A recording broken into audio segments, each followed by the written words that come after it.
Il va de soi, pour représenter une certaine fiabilité et être efficace, un test statistique doit être basé sur un échantillon suffisamment large. C'est pourquoi cet amendement restreint leur usage aux seules organisations de droit privé ou de droit public de plus de 1000 personnes. Merci. La commission, madame la rapporteure. Merci, Monsieur le Président. Je suis favorable à cet amendement de bon sens de Monsieur Rietmann. En effet, les tests de discrimination sont avant tout des outils statistiques, ni plus ni moins, et les réaliser sur de trop petites organisations serait donc probablement inutile.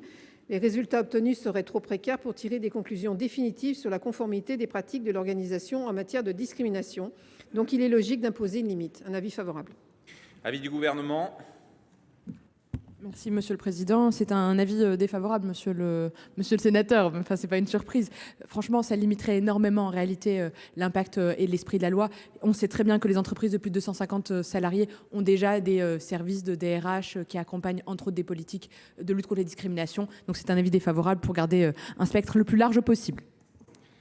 Merci. Demande d'explication de vote, madame Narassiguin. Oui, nous sommes évidemment contre cet amendement parce que c'est tout le contraire d'un amendement de bon sens. Ça a des allures d'amendement scientifique, mais qui ne repose sur aucune logique scientifique en réalité. Le chiffre de 1000, c'est quelque chose auquel on est arrivé par consensus pour les sondages d'opinion, mais enfin ça n'a rien à voir avec le sujet des tests pour les discriminations.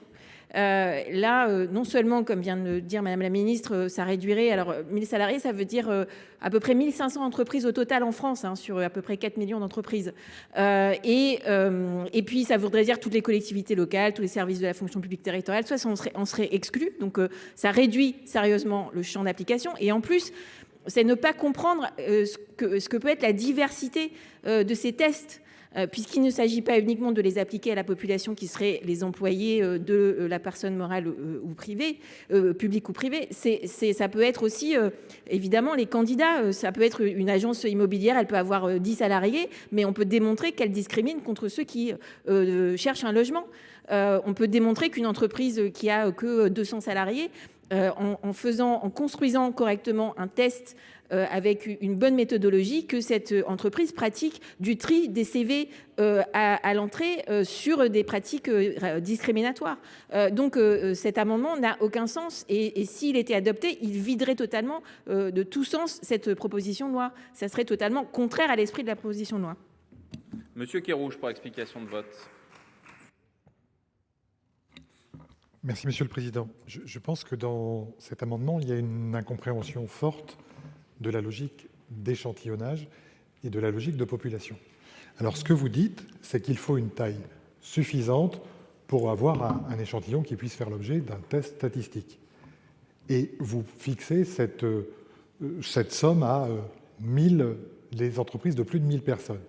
Ce n'est pas du tout comme ça que ça marche en statistique. En fait, la question de l'échantillonnage ne repose que sur la question de la population. Un échantillon, c'est tout simple. C'est savoir si, oui ou non, il représente la population dont il est issu. C'est ça un échantillon statistique. Or, vous semblez dire que seul dans les entreprises de plus de 1000 personnes, on peut faire un échantillon représentatif. Pas du tout. On fait des échantillons représentatifs à partir de 50, 100, 500 personnes. Ça ne pose aucune difficulté. C'est de la statistique. La seule vraie question, c'est de savoir si, oui ou non, l'échantillon est représentatif par rapport à la population dont il est extrait. Et donc, en faisant ce raccourci qui est méthodologiquement complètement infondé du point de vue statistique, vous videz la proposition de loi de l'ensemble de son sens et vous faites, du point de vue statistique, une erreur que je peux qualifier de magistrale. Merci. Monsieur Benaroche. Non, Monsieur le Président, je n'en rajouterai pas. Donc, je confirme que, comme Madame Narassiguin et Monsieur Kerrouche l'ont brillamment démontré, nous voterons contre cet amendement, nous aussi. Merci. Monsieur Brossat. Merci. Je ne reviendrai pas sur les arguments développés par Corinne Narassiguin et par mon collègue Kerrouche. Simplement, comment dire, de fait, adopter cet amendement, c'est vider totalement la loi de sa substance. mais à ce moment-là, il faut l'assumer. Et on ne peut pas dire d'un côté que nous sommes tous attachés à la lutte contre les discriminations, dire dans le même temps que les discriminations sont un phénomène de masse, et dans le même temps vider totalement la loi de sa substance.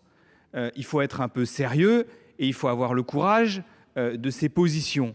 Je trouve qu'il y a une forme d'hypocrisie à voter un amendement pareil et à dire dans le même temps qu'on veut lutter contre les discriminations. C'est pas possible.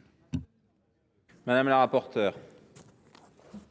Oui, non, je voulais simplement répondre en vous posant une question. Pourquoi l'État a proposé des testings massifs en 2019 et 2020 sur des très grandes entreprises? Pourquoi? Voilà. Parce que ça représentait quelque chose d'important, c'est tout. Madame la ministre, vous voulez rajouter?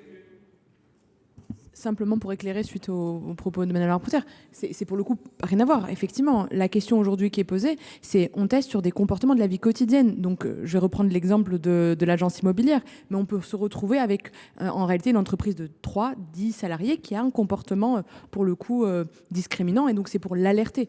Et pour le coup, la grande campagne qui a été lancée, elle va dans le plan de lutte contre les discriminations et qui touche plus largement les entreprises.